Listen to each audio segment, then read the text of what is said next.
नमस्कार, खबरों का पंचनामा में आपका स्वागत है। मैं हूं आपके साथ अंशिका। हम लेकर आए हैं देश दुनिया की 5 बड़ी खबरें, जिनके विश्लेषण के लिए मेरे साथ स्टूडियो में मौजूद हैं कैपिटल टीवी के editor in chief doctor Manish Kumar. Doctor साहब, बहुत बहुत स्वागत है। धन्यवाद। सबसे पहले रुक कर लेते हैं हेडलाइंस का। जेल से छूटने के बाद पहली बार मीडिया के सामने आई नवनीत राणा, उद्धव ठाकरे के खिलाफ चुनाव लड़ने की भरी हुंकार। मोहाली हाईकोर्ट के अरेस्ट वारंट पर बग्गा को राहत, पंजाब हरियाणा हाईकोर्ट ने 10 मई तक गिरफ्तारी पर लगाई रोक। हिमाचल विधानसभा के मेन गेट पर खालिस्तानी झंडों से मचा हड़कंप, आतंकी गुरपतवंत सिंह पन्नू ने दी थी धमकी। ताजमहल के 20 बंद कमरे खुलवाने की उठी मांग, एएसआई जांच के लिए इलाहाबाद हाईकोर्ट में दायर की याचिका। इमरान खान ने फिर दोहराई अमेरिका को सैन्य अड्डा न देने की बात, दोनों देशों के बीच खराब रिश्तों के लिए आर्मी बेस को बताया जिम्मेदार।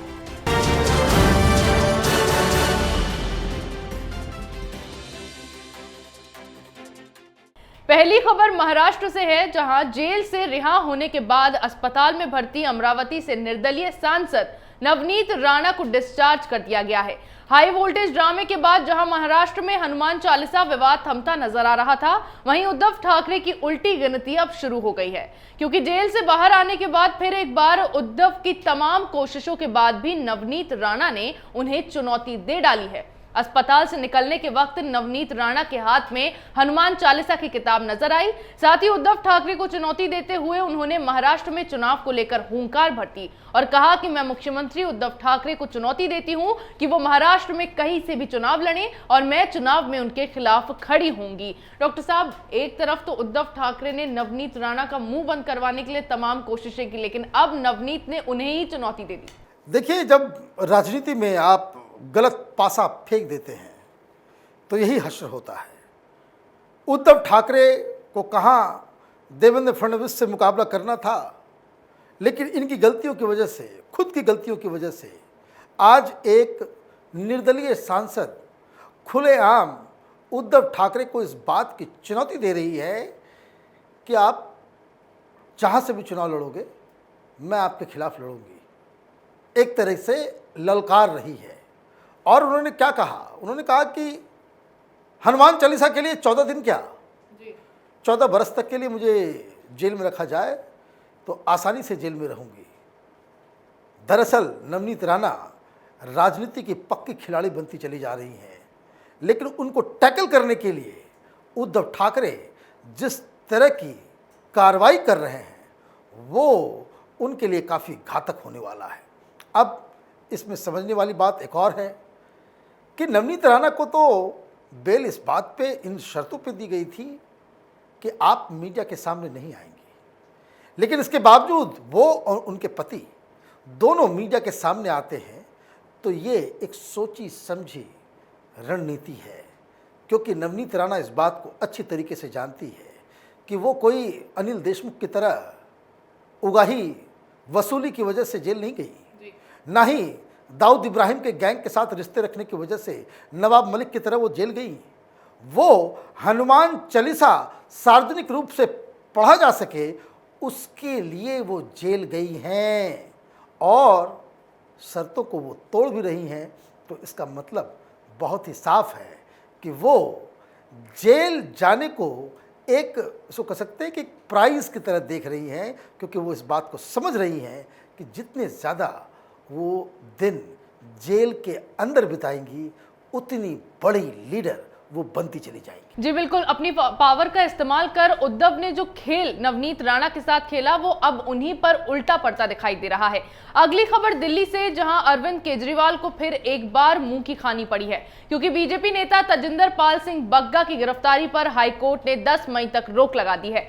पंजाब हरियाणा हाईकोर्ट ने बग्गा के अरेस्ट वारंट पर सुनवाई के बाद यह फैसला दिया है।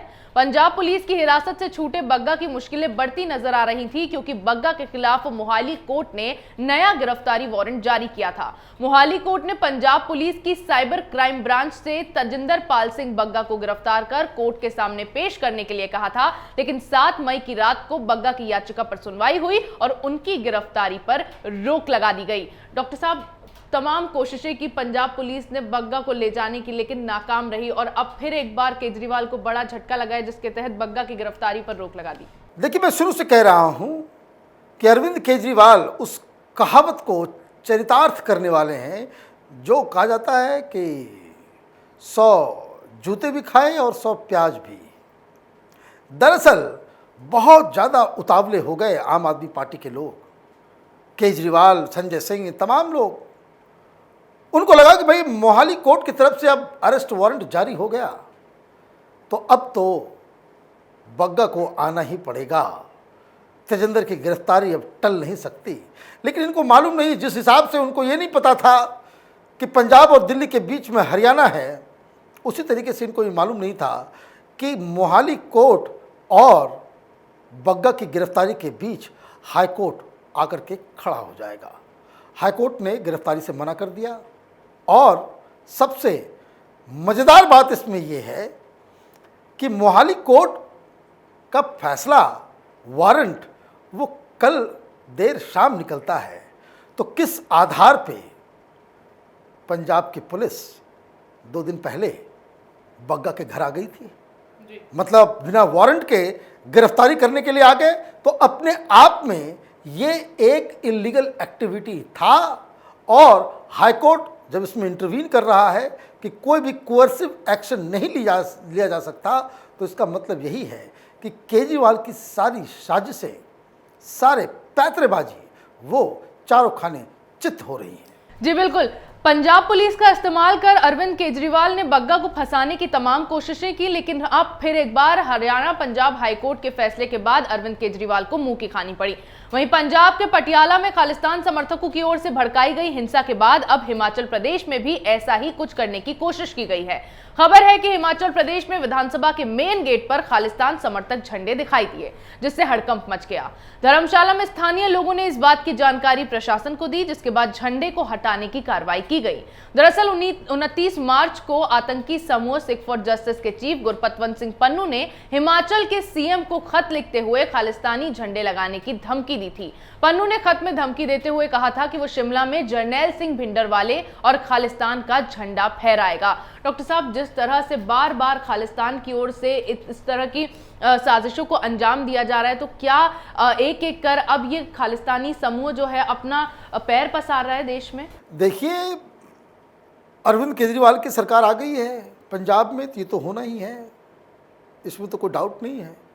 पन्नू ने पहले भी धमकी दी थी, सरकार की तरफ से कोई एक्शन नहीं लिया गया।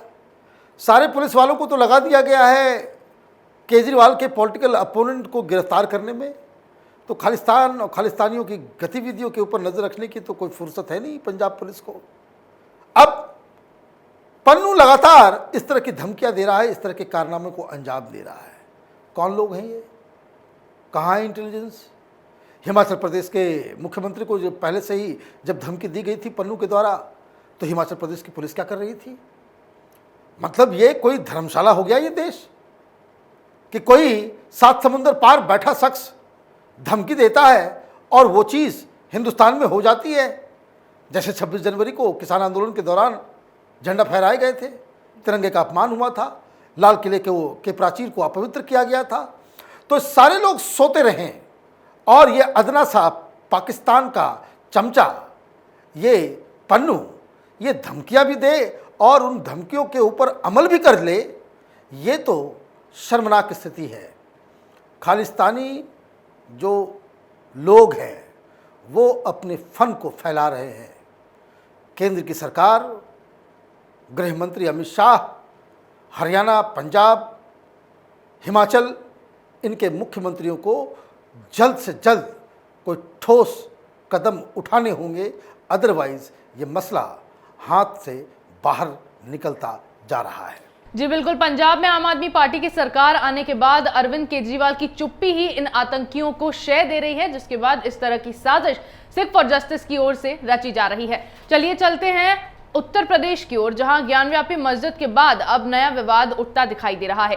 ताजमहल को तेजो महल बनाने वालों का दावा ठोस होता जा रहा है। यही वजह है कि यह दावा किया जा रहा है कि ताजमहल की ऊपरी मंजिल में बने 20 कमरों में भगवान शिव की मूर्तियां और शिलालेख रखे हुए हैं। ऐसे में अब इन बंद कमरों को खुलवाने के लिए इलाहाबाद हाईकोर्ट की लखनऊ बेंच में याचिका दाखिल की गई है। इसके अलावा हाईकोर्ट से सरकार को एक तथ्य खोज समिति गठित करने की भी मांग की गई है। डॉक्टर साहब, क्या है ये नया विवाद जो अब पनप रहा है उत्तर प्रदेश में? देखिए, ये बहुत ही पुराना विवाद है। कई लोग इस बात को मानते हैं कि ये जो ताजमहल है दरअसल एक शिव मंदिर को तोड़ के वहाँ पे ताजमहल को बनाया गया। दावे कितने सही हैं, कितने गलत हैं, ये रिसर्च का विषय है, लेकिन कई सारे सवाल हैं जिस सवालों का जवाब मिलना चाहिए ही चाहिए। जैसे कब ये दावा किया जाता है कि जो नीचे का हिस्सा है, जो इसे शिव मंदिर मानते हैं, उनका ये मानना है कि गर्भगृह के चारों तरफ जिस तरीके से हर ज्योतिर्लिंग मंदिर में होता है, जो कमरे बने हुए हैं, वो उन कमरों में हिंदू देवी देवताओं की मूर्ति है, जिसे हटा दिया गया था।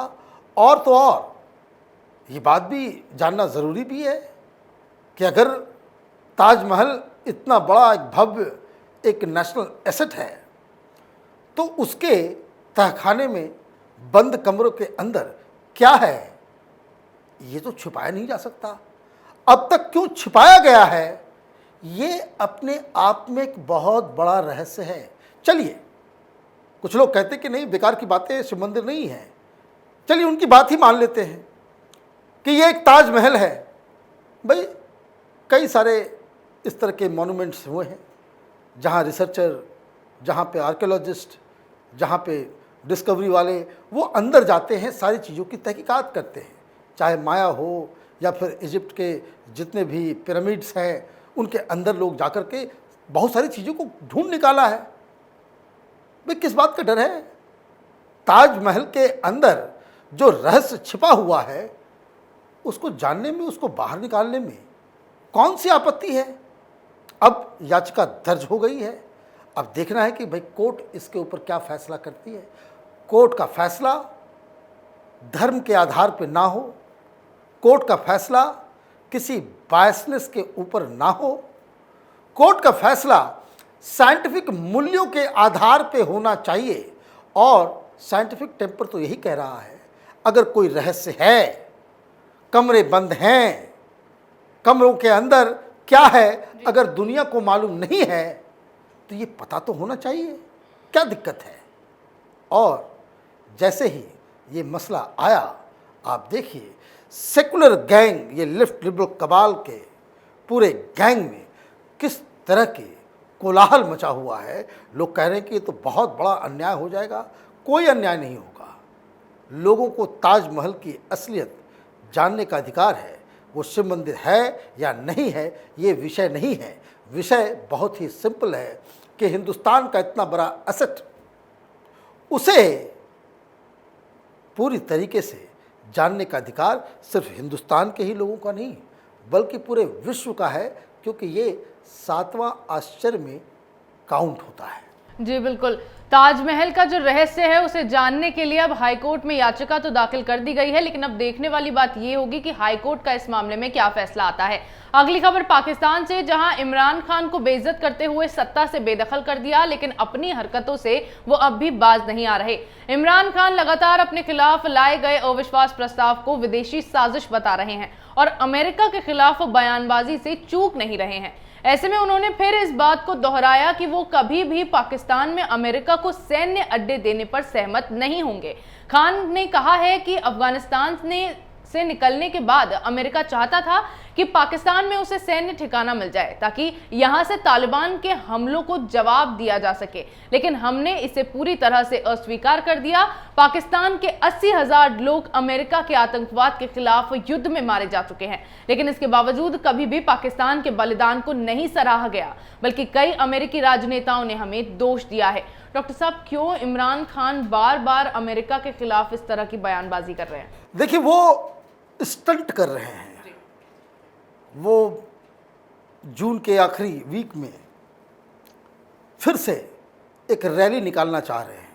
वैसे ही रैली जब वो सत्ता में नहीं थे, नवाज शरीफ की सरकार थी, तो उनके खिलाफ वो उस तरह का मार्च, लॉन्ग मार्च जो है उन्होंने किया था। अब वो करना चाह रहे हैं, राजनीति है। पाकिस्तान की राजनीति में दो एक अहम पहलू उसका है, एक एंटी अमेरिकनिज्म और दूसरा एंटी इंडिया स्लोगन। ये दोनों ही चीज़ें बाकायदा इमरान खान उसको भिंजाना चाह रहे हैं, उसको भुनाना चाह रहे हैं। वो इसलिए कभी भारत के खिलाफ कि हमारी सरकार गई तो भारत में लोग खुशियां मना रहे थे, मिठाइयां बांट रहे थे, मतलब ये कि हमने भारत के खिलाफ स्टैंड रखा। और ये जो बाकी लोग जो अभी सरकार बनाने में कामयाब हो गए हैं, ये भारत के साथ रिश्ते सुधारने में जुटे हुए हैं।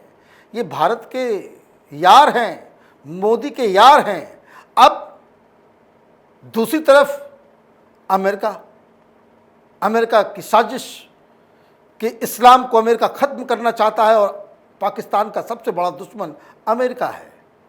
भाई, अमेरिका के तो आप पालतू देश बनकर के आप रहे थे। बिना अमेरिका की मदद से अब तक तो पाकिस्तान खत्म हो गया होता। लेकिन चूँकि चुनाव जीतना है, चुनाव नज़रों के सामने है, तो आपको वो पॉपुलिज्म, वो जिनसे लोगों की भावनाएं और लोग जो है आपके पीछे लामबंद हो जाएं, उस तरह के मुद्दे को उठाना आवश्यक हो जाता है। इसलिए अमेरिका के खिलाफ, हिंदुस्तान के खिलाफ और मोदी के खिलाफ आगे आने वाले दिनों में इमरान खान जहर उगलते रहेंगे। जी बिल्कुल, अपनी पकड़ फिर एक बार पाकिस्तान में मजबूत करने के चक्कर में इमरान खान अमेरिका, भारत के खिलाफ इस तरह का जहर बार बार उगलते दिखाई दे रहे हैं। देश दुनिया की तमाम बड़ी खबरों पर हमारे साथ आपके विश्लेषण के लिए बहुत बहुत धन्यवाद। धन्यवाद। खबरों के पंचनामा में आज इतना ही। अगर आपको हमारा ये वीडियो पसंद आया हो तो इसे लाइक करें, शेयर करें, कमेंट करें, साथ ही हमारे चैनल को सब्सक्राइब करना ना भूलें।